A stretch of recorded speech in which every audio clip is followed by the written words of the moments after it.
அனைவருக்கும் வணக்கம். நம்ம டெய்லியும் prelims and mains point of வியூல 5 கொஸ்டின்ஸ் கரண்ட் அஃபேர்ஸ்ல இருந்து பார்க்குறோம். இன்னைக்கு என்ன கொஸ்டின்ஸ் இருக்கு அப்படின்னு சொல்லி பார்ப்போம். First one, coffee plantations are found in Nilgiris, Anaimalai hills, Shevaroy hills அப்படின்னு சொல்லி கொடுத்திருக்காங்க. தமிழ்நாடு ரேங்க்ஸ் தேர்ட் இன் காஃபி ப்ரொடக்ஷன் அப்படின்னு சொல்லி கொடுத்திருக்காங்க. நேத்து மான் கி பாத்ல நம்ம பிரதமர் வந்து இதை பத்தி பேசியிருக்காரு.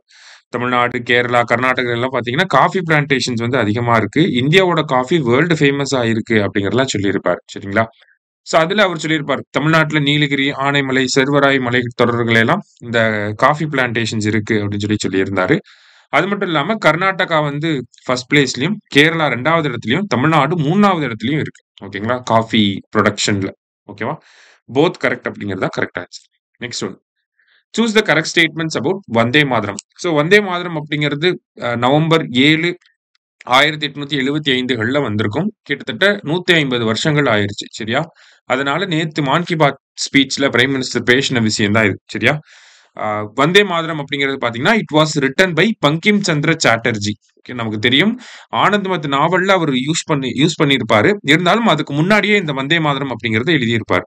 ஆனந்த்மத் நாவல் அப்படிங்கிறது 1882ல வந்திருக்கும். சரியா? அடுத்தது, Rabindranath Tagore sung the song in 1896 Congress session. So முதல்ல இது பாடினது யார் அப்படின்னு சொல்லி பாத்தீங்கன்னா, ரவீந்திரநாத் தாகூர் 1896 காங்கிரஸ் மாநாடு கல்கத்தால நடந்திருக்கும். சரிங்களா? அங்கதான் வச்சு பாடியிருப்பாரு. அதோடைய தலைவரா இருந்தது யாரு? இந்த காங்கிரஸ் மாநாட்டினுடைய தலைவரா இருந்தது யாருன்னா, ரஹ்மத்துல்லா சயானி வந்து இருந்திருப்பார். ஓகேவா? ரஹ்மத்துல்லா சயானி தான் வந்து இருந்திருப்பார். ஓகேவா?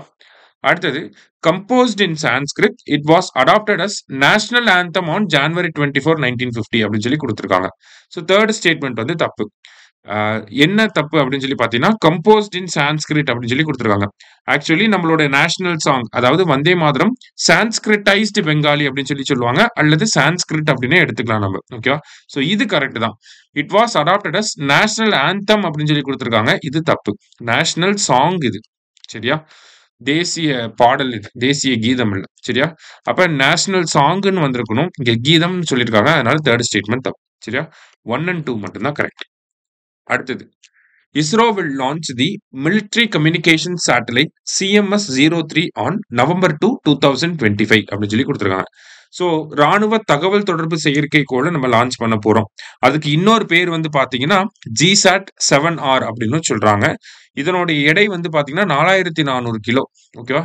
எப்பெல்லாம் ஒரு சேட்டலைட்டோட வெயிட் வந்து 4000 கிலோகிராம தாண்டுதோ அப்ப LVM-3 அப்படிங்கிற இந்த லான்ச் வெஹிக்கிளை வச்சுதான் நம்ம லான்ச் பண்ணுவோம். சோ 3மே கரெக்ட் ஸ்டேட்மெண்ட் தான். ஆல் ஆர் கரெக்ட் அப்படிங்கிறதா கரெக்ட் ஆன்சர். அடுத்தது, Dharti Aaba Janjatiya Gram Utkarsh Abhiyan is related to tribal welfare அப்படின்னு சொல்லி கொடுத்திருக்காங்க. ஓகேவா?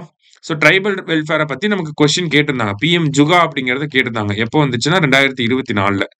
இந்த திட்டமும் அதே வருஷம் கொண்டு வரப்பட்ட ஒரு திட்டம் தான். தார்த்தி அபா ஜன்ஜாத்திய கிராம் உத்கர்ஷ் அபியான் 2024ல ட்ரைபல் வெல்ஃபேருக்காக கொண்டு வந்திருப்பாங்க. So it envisions saturation of critical gaps in social infrastructure, health, education, livelihood அப்படின்னு சொல்லி கொடுத்திருக்காங்க.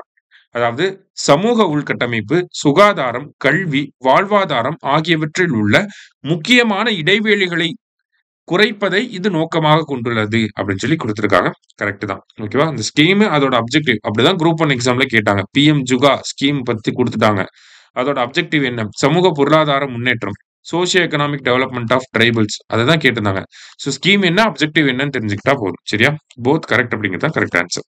அடுத்தது, Adi Karmayogi Abhiyan is a national movement to build a decentralized tribal leadership and governance ecosystem அப்படின்னு சொல்லி கொடுத்திருக்காங்க.